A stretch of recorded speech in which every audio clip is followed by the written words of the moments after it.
ಬಹುನಿರೀಕ್ಷಿತ 7ನೇ ವೇತನ ಆಯೋಗದ ವರದಿಯನ್ನು ಮಾನ್ಯ ಮುಖ್ಯಮಂತ್ರಿಗಳಿಗೆ 7ನೇ ವೇತನ ಆಯೋಗದ ಅಧ್ಯಕ್ಷರಾದಂಥ ಶ್ರೀ ಕೆ ಸುಧಾಕರ್ ಅವರು ಹಾಗೂ ಅವರ ಸದಸ್ಯರು ಇಂದು ಮಾನ್ಯ ಮುಖ್ಯಮಂತ್ರಿಗಳನ್ನು ಭೇಟಿ ಮಾಡಿ 7ನೇ ವೇತನ ಆಯೋಗದ ಅಂತಿಮ ವರದಿಯನ್ನು ಸಲ್ಲಿಸಿದರು.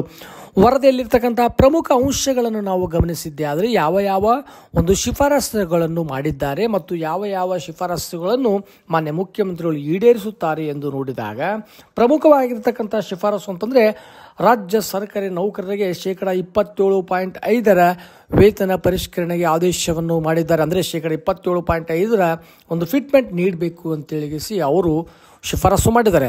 ಈಗಾಗಲೇ ರಾಜ್ಯ ಸರ್ಕಾರಿ ನೌಕರರು 17% ಮಧ್ಯಂತರ ಪರಿಹಾರವನ್ನು ಪಡೆಯುತ್ತಾ ಇದ್ದಾರೆ.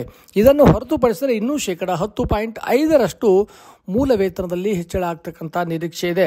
ಅಲ್ಲದೆ ಕನಿಷ್ಠ ಒಂದು ವೇತನ 17,000ದಿಂದ 27,000 ರೂಪಾಯಿಗೆ ಪರಿಷ್ಕರಿಸಲು ಶಿಫಾರಸನ್ನು ಮಾಡಿದ್ದಾರೆ.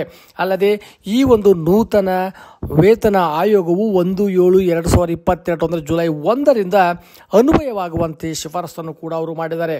ಪ್ರಸ್ತುತ 25 ಪರಿಷ್ಕೃತ ವೇತನ ಶ್ರೇಣಿಗಳನ್ನು ಅವರು ಶಿಫಾರಸು ಮಾಡಿದ್ದು ವಾರ್ಷಿಕ ವೇತನ ಬಡ್ತಿಗಳು 400ರಿಂದ 3,100ವರೆಗೆ ಇತ್ತು. ಅದರ ಬದಲಿಗೆ ಈಗ 650 ರೂಪಾಯಿಯಿಂದ 5,000ವರೆಗೆ ವಾರ್ಷಿಕ ವೇತನ ಬಡ್ತಿಗಳನ್ನು ನೀಡಲು ಶಿಫಾರಸು ಮಾಡಿದ್ದಾರೆ. ಅಲ್ಲದೆ ಕೇಂದ್ರದ ತುಟ್ಟಿ ಭತ್ಯೆ 1% ಅವರು ನೀಡಿದರೆ ಅದಕ್ಕೆ ಪರ್ಯಾಯವಾಗಿ ರಾಜ್ಯ ಸರ್ಕಾರವು 0.72% ರಾಜ್ಯ ಸರ್ಕಾರ ಒಂದು ತುಟ್ಟಿ ಭತ್ಯೆ ಮಂಜೂರು ಮಾಡಬಹುದು ಎಂದು ಅವರು ಶಿಫಾರಸು ಮಾಡಿದ್ದಾರೆ. ಅಲ್ಲದೆ ಪ್ರಮುಖವಾಗಿರ್ತಕ್ಕಂಥ ಬದಲಾವಣೆ ಅಂತಂದರೆ ಒಂದು ಮನೆ ಭತ್ಯೆಗಳು HRAಗಳು ಏನಾಗಿದ್ದೇವೆ ಅಂದರೆ ಎ ಬಿ ಸಿ ಅಂತಕ್ಕಂಥ ವಲಯವಾರು ನಾವು ವಿಂಗಡಿಸಿದಾಗ ಮೊದಲಿಗೆ ಎ ವಲಯಕ್ಕೆ 24 ಇತ್ತು, ಅದು ಈಗ 20% ನೀಡಲು ಹಾಗೂ ಬಿ ವಲಯಗಳಿಗೆ 16ರಿಂದ 15% ಹಾಗೂ 8% ಸಿ ವಲಯಕ್ಕೆ 8ರಿಂದ 7.5% ಅಂದರೆ 7.5% ಒಂದು ಮನೆ ಭತ್ಯೆಯನ್ನು ಇಳಿಕೆ ಮಾಡಲು ಅವರು ಶಿಫಾರಸು ಮಾಡಿದ್ದಾರೆ.